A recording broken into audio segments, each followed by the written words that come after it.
Nagdugtong sa katawan niya.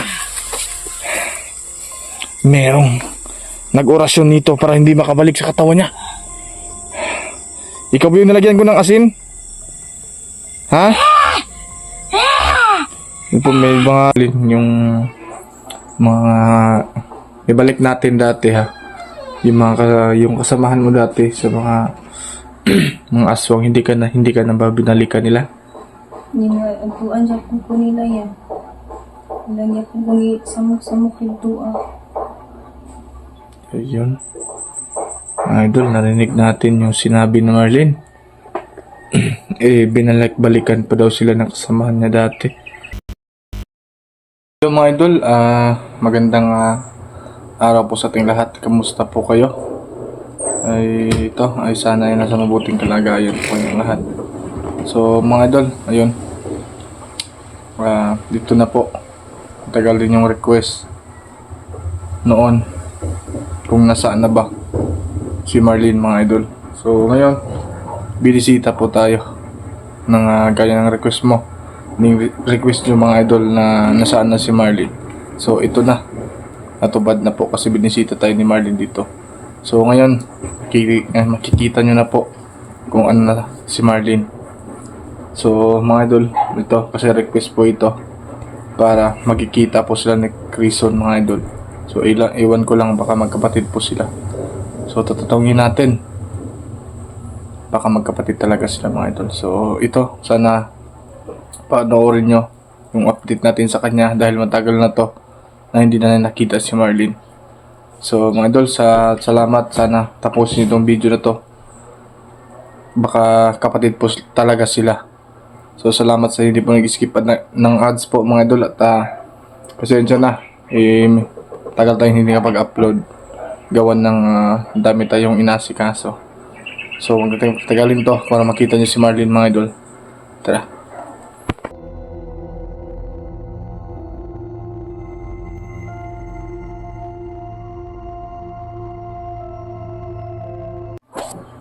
So ayun po mga idol, ito na po. Sa nag-request po nito, ang dami ninyo na makita nyo si Marlene na ito, kompleto at buhay na buhay po si Marlene mga idol. Kasi matagal nyo nang hindi siya nakita. Kasi gusto niya na hindi na niya gusto na magpakita sa vlog natin. So ngayon buti na lang at napag-isipan niya na pumunta dito sa amin at kinakamusta tayo. So kasi may problema po daw siya mga idol. Hinahanap po talaga niya yung kapatid niyang lalaki. Baka ito na siguro mga idol. Ito na ang pagkakataon na di natin sure ha kung magkapatid ba sila ni Crison. So ito, pinisita tayo niya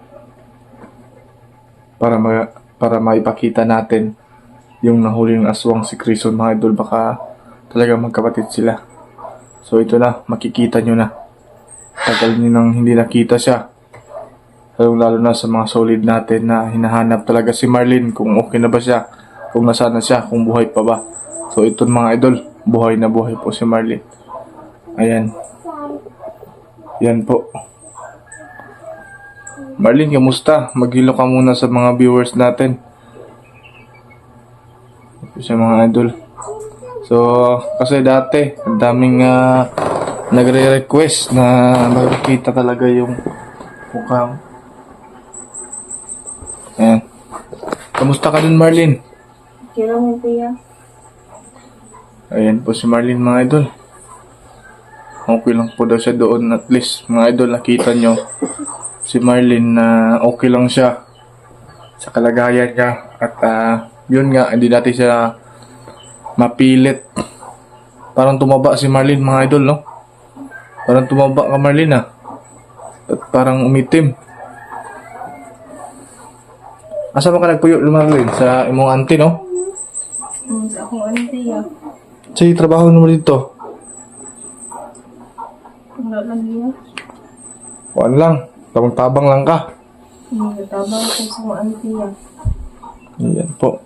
Sobrang saya po natin mga idol na nakita natin si Marlene na binisita tayo dito. Ayan po, baka duda kayo mga idol ha. Si Marlene po yan. Ayan oh, napakaganda ni Marlene. So, malaking pasalamat ko. Dahil binilikan tayo ni Marlene mga idol. Siguro mga 4 na buwan na hindi nagpakita si Marlene sa atin. Kasi ayaw na niya na ano yung buhay niya. Dahil normal na tao siya. Kaya nang dati, nagpapasalamat siya na tinulungan natin na magbagong buhay na galing siya sa masama. Hawak siya ng mga diablo. No? So, pwede na to ma-add to Marlene yung asa ka nagpuyo. Pwede man ya. Oo, ayan.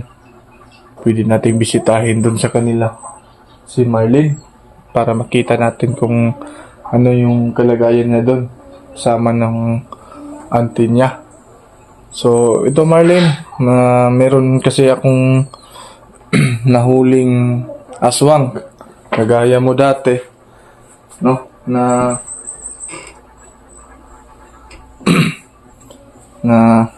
aswang din na nagngangalang Grayson. Iwan ko lang kung nagkasasabi siya ng totoo. 'Di ba sabi mo Marlene dati meron kang hinahanap na kapatid. Ewan ko lang kung yun yung nahuli ko. Basta gusto ko kasi na magkita kayo.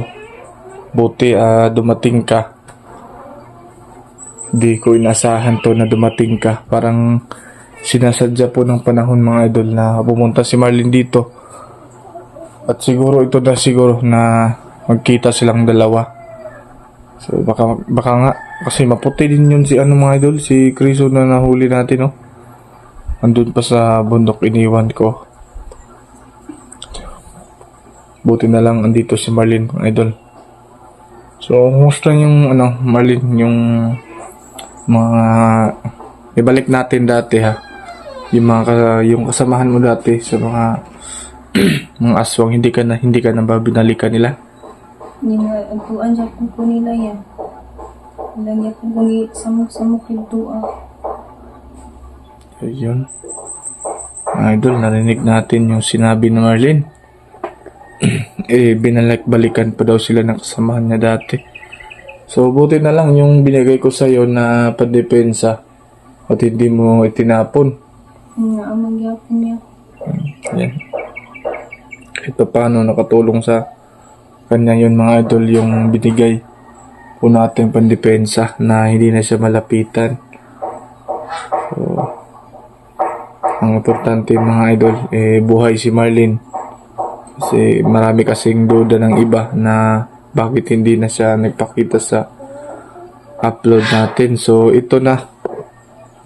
Nag-request nyo. Ayan si Marlene. Buhay na buhay mga idol. So, Marlene, mamaya,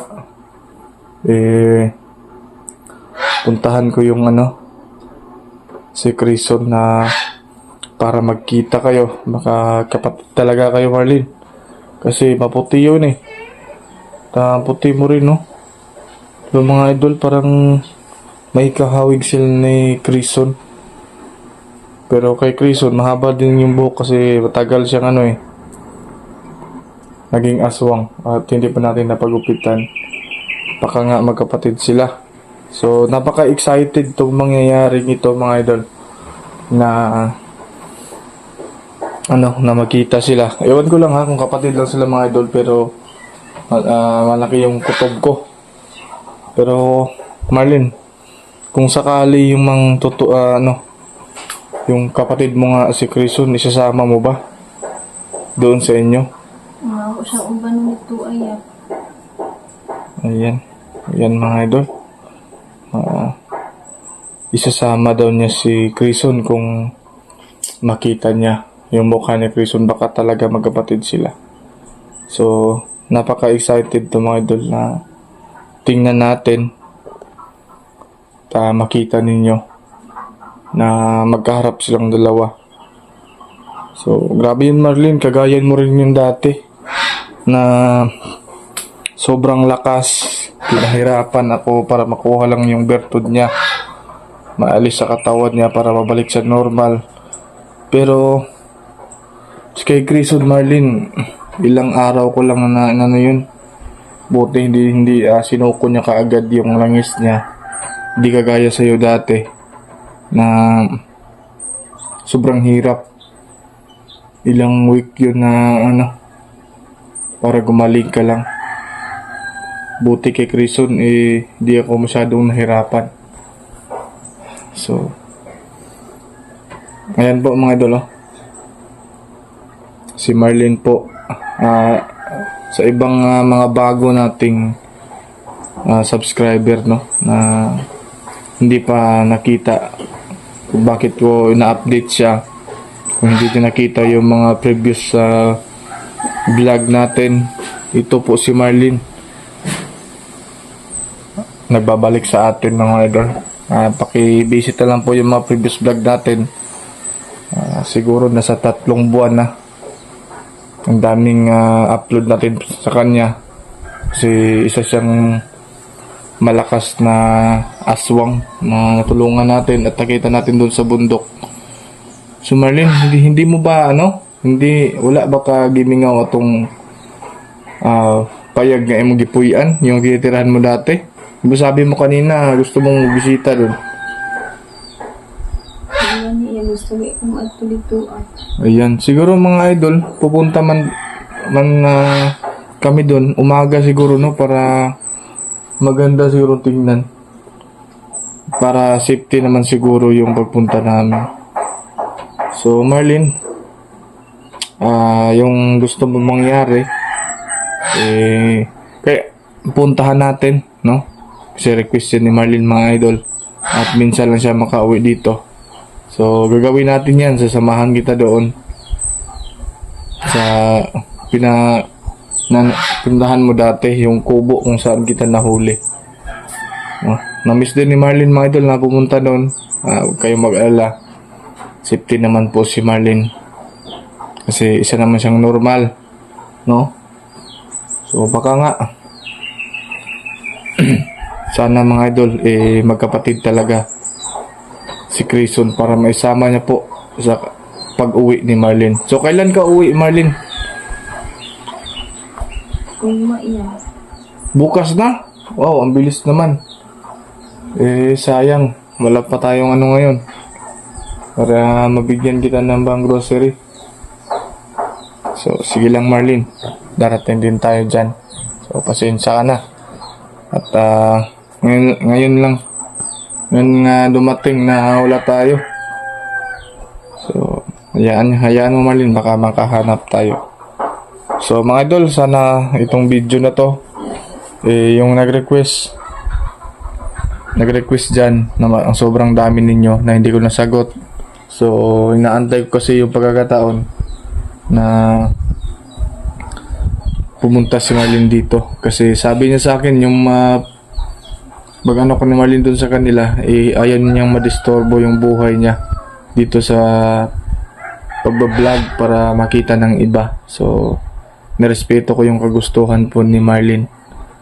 So Marlin, mamaya pupuntahan ko yung nahuli kong aswang si Grayson. At sana lang talaga mga idol, para magandang ay sana magkapatid talaga silang dalawa, no? Para si Grayson mga idol may layo na doon sa bundok at maisama na po ni Marlin sa kanila. So mga idol, ito lang muna yung update natin sa kanya. Medyo lang yung video natin, no? So, hindi masyadong mahaba yung video natin kasi update lang po ito. So mamaya mga idol, sa next upload natin dito sasama natin o papuntahan natin si Grayson dito para magkita sila. So Marlin, papaalam mo ka muna sa natin, sa mga viewers natin. Paalam sa inyo salamat kayo mga naagyapon mo. Subaybay sa kuha o amping mo kung asa mo karon. God bless sa inyong tanan. Ayan. Ang dami nang natutunan si Marlene. Dati, yung pagsasalita niya mga idol, no? Ano lang, paikli-ikli lang. Pero ngayon, okay na siya. No? Ayan. So mga idol, ito muna yung update natin para sa kanya. Ayan. So, papaalam muna tayo mga idol. At salamat sa inyo sa nag-request. So, ito na. Ginawa ko ng lahat para maging masaya lang kayo na nakita niyo si Marlene. So, kung bago pa lang pala kayo sa channel natin, huwag niyong kalimutan na mag-subscribe po sa munting bahay ng channel natin para makamit natin yung silver play button mga idol. At mag-skip ads po tayo, no? Para makatulong din tayo sa iba. So, abangan niyo mga idol at ang pakikita ni Chris at ni Marlene. So, ayun mga idol, maraming salamat. Ingat po kayo lahat.